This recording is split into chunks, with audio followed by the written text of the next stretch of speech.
This is a Kenmore water filter cartridge. I got this on Amazon. I'm going to show you how to replace it. I think the manufacturer recommends you replace it from 3 to 6 months of use. So I just wanted to show you what's in the box.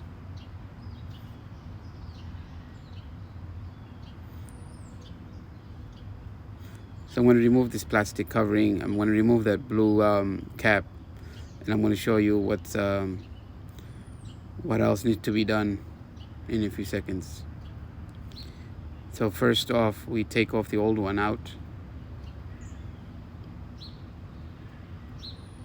I'm going to replace this filter cartridge with that one.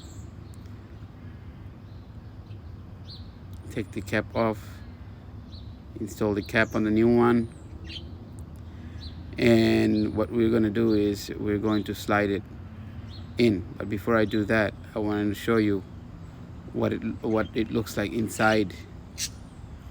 It's a rare opportunity you get to see what's inside. So as you can see, the filter will sit right in. Now we're ready to slide it in. It's going to go in place. It's very easy to do. Oops, I installed the cap upside down. Okay, there we go. Push it right in. It snaps in place. If you like this video, please don't forget to subscribe and just press the reset button to let the refrigerator know that you have installed a new cartridge. And please share this video. Thank you for watching.